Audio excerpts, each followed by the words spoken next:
A face I adore, dissolved into an endless grey.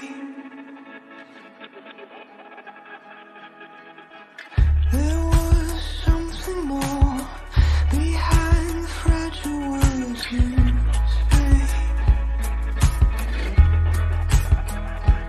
Oh my friend, oh my love, who you are is enough.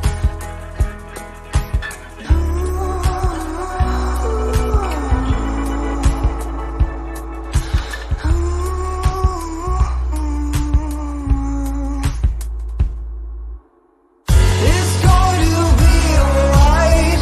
These walls will fall down. Your spirit will ignite. These feet are unbound. It's not about a place beyond. It's not the road. It's how far we've come. A child of regret, you see through a lens of grief. This dark silhouette, your own self-made. Bonjour et bienvenue sur la chaîne de Green Spider. C'est aujourd'hui dans cette forêt une nouvelle fois que l'on se retrouve dans un autre lieu. On est vraiment complètement ailleurs de ce que je vous avais déjà proposé. Ici on est dans une grande coupe qui est réservée normalement aux chênes. Donc, comme celui que vous voyez derrière moi là, qui sont des chênes qui ont une centaine d'années. Donc il y en a beaucoup comme ça ici dans ce lieu. C'est pour ça que je vous ai emmené ici, pour pouvoir vous en faire profiter. Le chêne, c'est vraiment un super arbre, vraiment. Alors juste par l'aspect esthétique pour moi, hein. Bon, évidemment on peut, dans l'exploitation forestière, le chêne c'est l'arbre de prédilection en fait pour la réalisation d'ameublement. Mais ici, c'était pas du tout dans cette perspective que je voulais vous emmener, mais bien de vous faire profiter donc de ces chênes autour de moi qui ont une centaine d'années, comme celui qui est en bas, un peu plus loin. Là, je vous montrerai tout à l'heure hein, dans la vidéo. Donc en fait, je reviens ici en forêt. Ne soyez pas étonnés de voir donc le Rush 12 qui est ici proposé. Je l'avais fait dans la précédente vidéo et c'était sur le principe même du backup. Alors pourquoi? Parce que justement pour vous montrer que on peut sortir de son domicile et puis emmener quand même son sac, on va dire, pratiquement de tous les jours. En tout cas, quand on s'éloigne du domicile, celui-ci en fait éventuellement partie. C'est-à-dire que d'habitude, vous pouvez me voir avec le Condor Elite, puisque c'est celui que j'emmène, puisque c'est mon sac de prédilection pour aller en forêt. Mais parfois, à l'arrache, entre guillemets, c'est ce qui se passe. C'est-à-dire que sur un coup de tête, je décide de partir. Donc je me change rapidement avec ce qui est présent dans la voiture, c'est-à-dire le pantalon, puisque j'ai toujours un pantalon de réserve, une paire de chaussures, la casquette, et puis allez, on décide de changement de plan, et comme je n'ai pas le sac avec moi, j'emmène celui-là. Alors je prévois toujours un minimum, comme je vous l'avais dit, j'emmène toujours de l'eau avec moi, hein. Alors là pour le coup, bien entendu j'ai pris une grosse bouteille Nalgene d'1 litre pour pouvoir parer aux besoins en eau, parce que il commence déjà à faire chaud quand même ici. Je dis pas qu'il fait lourd, mais pas loin quand même. Alors pourquoi je vous présente le sac? Alors je vous présente le sac, je vous le présente pas parce que vous le connaissez, le Rush, ça sert à rien que je vous en fasse une vidéo exhaustive, hein. Vous le connaissez, j'en ai déjà parlé. Et j'ai eu beaucoup de questions concernant comment réaliser en fait un cintrage sur le Rush, parce qu'en fait il n'y a pas de centre de compression véritablement, hormis les deux qu'il y a ici, des deux côtés. Et même quand elles sont compressées à fond, ça ne sert pas complètement le sac. Et surtout pas dans le bas. Alors, j'en avais déjà parlé. J'avais fait une vidéo sur les Web Dominator et sur les Grimlock. Mais comme je sais que certains d'entre vous se posent encore la question de savoir, puisque vous me l'avez demandé, hein, notamment en message privé. Donc comme vous êtes assez nombreux à me poser la question, bah, je voulais revenir là-dessus aussi pour illustrer, puisque je suis en forêt. Et de vous montrer pourquoi pas ce que je fais moi pour cintrer le sac complètement et à quoi peuvent servir également donc les Grimlock, tout comme les Web Dominator. Donc voilà, c'est pas une vidéo, on va dire, comme j'ai l'habitude de le faire avec un seul rush et donc ce qu'on appelle une séquence, une seule et unique séquence. Donc du coup je vais couper là pour rapprocher l'objectif et vous remontrer en détail de quoi je parle. Voilà. Donc concernant la compression de votre sac, qu'est-ce que c'est que ça? Cette petite bête. Voilà. Alors, comment compresser les sacs qui sont pourvus de passes en molly sur les côtés, mais où les sangles de compression ne suffisent pas à elles-mêmes. Je vais remonter un peu, parce que voilà, c'est un peu à l'arrache, hein, dans cette histoire de vidéo, mais comme je vous l'ai dit, moi je suis parti, j'ai pas prévu ça, enfin j'ai prévu mais un peu à l'arrache, mais c'est pas grave. Donc les sangles de compression qui sont ici, comme on peut le voir, voilà, elles sont quasiment, enfin elles sont à fond d'ailleurs. C'est juste parce que, enfin voilà, je les ai mises quasiment à fond. Et on peut quand même passer la main. Mais du coup, le sac n'est pas complètement compressé. Comment faire pour qu'il soit compressé? Comme ça. On voit bien, il prend beaucoup moins de place en épaisseur. C'est un Rush 12, hein. Le Rush 12 normalement est plus grand. Bon. Vous utilisez donc les Web Dominator, ce dont je vous ai parlé, hein, je vous avais déjà fait une vidéo juste avant. Alors comment ça se compose? Est-ce qu'il faut que je le remontre? Oui, je vais le refaire. Pour ceux qui se posent la question, pour les petits novices qui ne sont pas encore venus sur la chaîne, les nouveaux arrivants, il y en a quelques-uns, je vous salue d'ailleurs et merci de vos abonnements. Donc le Grimlock, voilà ce que c'est. C'est un petit accessoire, je vais essayer de faire le focus convenablement, hein, j'espère qu'il va faire le focus. Voilà, donc c'est un petit accessoire, ça ressemble, c'est un mousqueton, hein. Voilà, c'est un mousqueton un peu particulier, puisqu'il a une fente, comme on peut le voir, et en fait c'est prévu pour se glisser donc dans les passants molly. Donc on voit bien les passants molles comme ça, voilà, quand c'est pas compressé. Bah, c'est tout bête en fait. Vous allez prendre les Grimlock et puis vous allez les passer dans le passant molly, comme ça, le plus près possible de la carcasse en fait du sac, et puis vous allez récupérer le dernier passant et l'insérer comme ça. Et voilà. Et votre sac est compressé. Vous faites ça des deux côtés. Et voilà ce que ça représente. Ça compresse votre sac. Donc il est beaucoup moins épais. Alors quand vous en avez besoin, alors je vais faire l'aparté après. Pour ce qui est du bas, c'est la même chose. Alors, c'est ici. Ici, vous avez des passants sous les sacs, notamment sous le rush. Voilà, vous avez des passants comme ça, qui sont prévus normalement pour mettre des sangles, pour accrocher des trucs en dessous. Quasiment, on s'en sert quasiment jamais. Bon, normalement, si vous n'avez pas les Web Dominator, ça c'est les Web Dominator. Si vous n'avez pas les Web Dominator, bah, votre sac il est complètement ouvert. Mais si dedans en fait il est vide, il va pas être centré sur vous, il va être trop lâche, etc. Donc pour parer à ce problème-là, vous achetez des Web Dominator, vous allez les mettre dans ce sens-là, c'est-à-dire la tête en bas et l'élastique en haut. Vous allez récupérer donc la sangle du dessus, comme ceci. Alors ça c'est un truc que je vous montre que honnêtement, hein, je l'ai jamais vu nulle part. C'est une astuce que j'avais trouvée parce que j'en avais ras-le-bol de ces trucs-là, mais je cherchais quelque chose qui puisse être un montage quand même rapide, qui soit pas définitif évidemment, parce qu'on peut accrocher de la paracorde, me direz-vous, les choses comme ça, mais on va se faire chier en fait. Alors que là on s'emmerde pas. On prend l'élastique, on met ça ici, on met l'élastique dessus.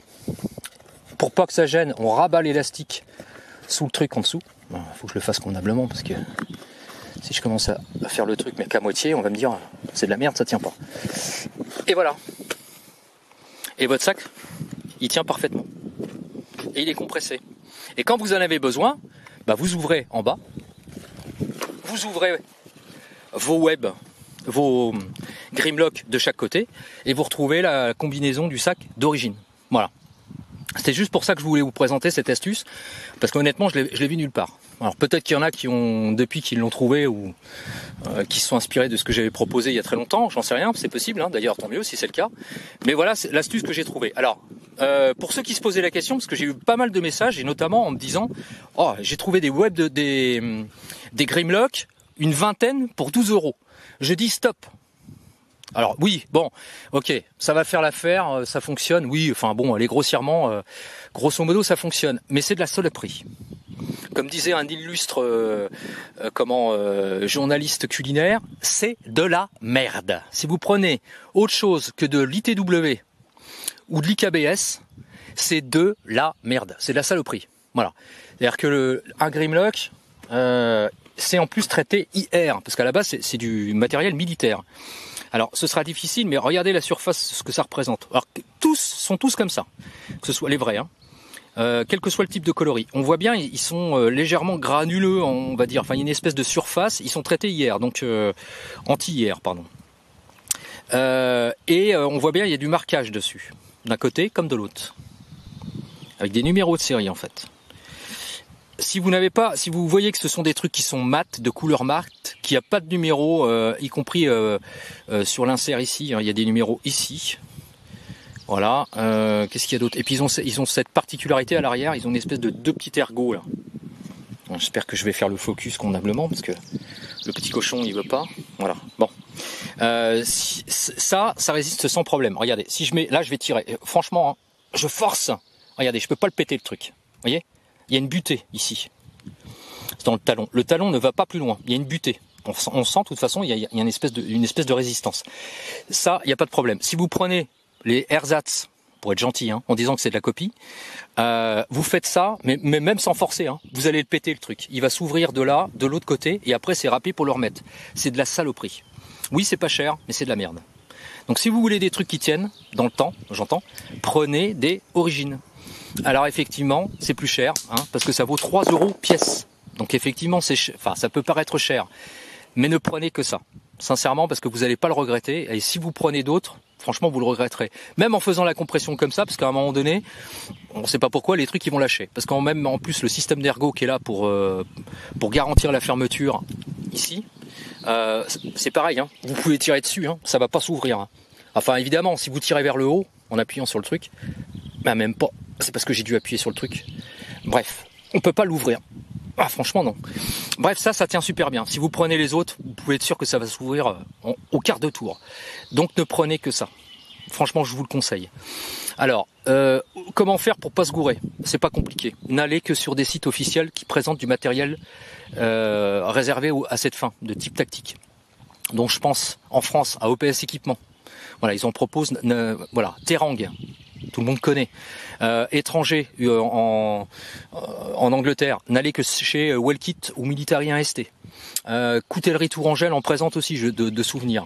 Donc il y a d'autres sociétés, mais ne prenez que dans des grosses boîtes comme ça, dans des gens qui ont pignon sur rue et qui ont des boutiques physiques et ou internet, mais qui sont connus. Ne prenez que chez eux, parce que au moins chez eux vous êtes sûr d'avoir des produits authentiques. Ils vont pas prendre le risque de vous proposer des produits de merde, parce que sinon, enfin voilà, c'est de la copie, c'est de la saloperie. Donc ne prenez que ça. Et y compris d'ailleurs pour les Web Dominator. Un Web Dominator c'est 2,50 € en moyenne, un Grimlock c'est environ entre 3 € et 3,50 €. Effectivement, c'est pas le même prix, hein, parce que quand on regarde, 20 Grimlock à 12 € quelque chose, ça fait 58 centimes le Grimlock. Ouais, mais alors 58 centimes, c'est de la cochonnerie, quoi. C'est de la vraie merde. Il n'y a pas d'autre mot, c'est de la merde. Donc ne les prenez pas. C'est pas un coup de gueule, hein. C'est juste que autant des fois on peut aller voir chez d'autres trucs pour tel ou tel truc, mais voilà, dans du matériel comme ça que vous voulez garantir la pérennité, ne prenez que ça. C'est comme des boucleries UTX ou des trucs comme ça, ne prenez que des trucs qui tiennent dans le temps. Surtout ne faites pas l'économie sur un sac qui vaut 100 € quoi. C'est ridicule. Vous n'allez pas faire une économie de 2 € sur un truc comme ça. C'est pas vrai. Voilà, c'était juste pour vous proposer ça. C'est pas un coup de gueule, hein, c'était juste une façon de faire et de vous proposer que, voilà, le sac, quand il est compressé, voilà ce qui se passe. Et quand on veut le décompresser, c'est pas compliqué, hein. On ouvre ici, on fait la même chose de l'autre côté. Hein. Qu'est-ce que c'est? Ah! Et va-t'en! Qu'est-ce que c'est, Miguel? Voilà. Et du coup, voilà, vous pouvez avoir accès au sac. Il n'y a pas de problème, on peut le charger, on peut mettre des trucs. Mais si vous avez rien comme ici, enfin bon, j'ai une bouteille de flotte et le truc pour l'appareil photo. Bon voilà, la bouteille de flotte, on met le truc pour l'appareil photo. Et hop. Et voilà. Et on ouvre le Grimlock et voilà, on trouve la forme normale. Et je pourrais même user en faisant la même chose en bas, pour éviter que ça tire. De manière à ce que, ponctuellement, voilà, vous puissiez charger. Bon, c'est un petit truc, hein. Ça vaut pas forcément grand chose, mais voilà. De manière à vous proposer, vous partager une astuce qui, moi, je sais, fonctionne. Voilà, c'est tout pour aujourd'hui. allez, c'était un peu à l'arrache, je le reconnais. Mais bon, parfois, hein, ça fait pas de mal de faire des trucs à l'arrache. Ah là là, qu'est-ce qui fait beau. Alors je vous montre quand même. Allez, je vous montre, parce que je résiste pas aux magnifiques chênes qu'il y a ici. Voilà, superbe chêne. Hein. Alors, ils sont centenaires, il y en a plusieurs. Hein. Celui qui est là aussi. Celui qui est là, celui-là il est... Ah voilà quoi. Bon après je sais, ça va pas forcément intéresser grand monde, mais quand on voit la taille du bestiau, enfin bon, il est énorme. Il est gigantesque. Il est magnifique, regarde-moi ça. Il est terrible. Oh. Rien ne vous empêche de faire des câlins hein, aux arbres. À me prendre pour un con hein, ou un fou. Non mais c'est vrai. Mais sérieusement, voilà. Allez, je pose ça là. Et on se dit, mais qu'est-ce qui lui prend à Léo? C'est la première fois qu'il fait des vidéos comme ça, un peu à l'arrache. C'est vrai, regardez ça. Il est pas beau? Ah. Impressionnant, hein? C'est pas beau ça. Faut profiter, hein. Bref, allez, je vous laisse, parce que ça pourrait durer encore un moment. Tellement il y a de trucs à dire, mais bon, c'est comme ça. Allez, portez-vous bien comme toujours. J'espère que ça vous aura plu et que ce sera pas trop bordélique pour une fois. Mais je me disais, voilà, ça change aussi que d'être tout le temps dans la perspective de faire un truc un peu, voilà, un peu trop bien monté parfois. Même si je dis des conneries, hein. Mais bon, je sais, on en a fait la remarque. Et qu'est-ce que vous voulez? Nul n'est parfait. Voilà, allez, portez-vous bien. Et puis à très bientôt pour une prochaine vidéo. Et d'ici là, carpe diem, salut.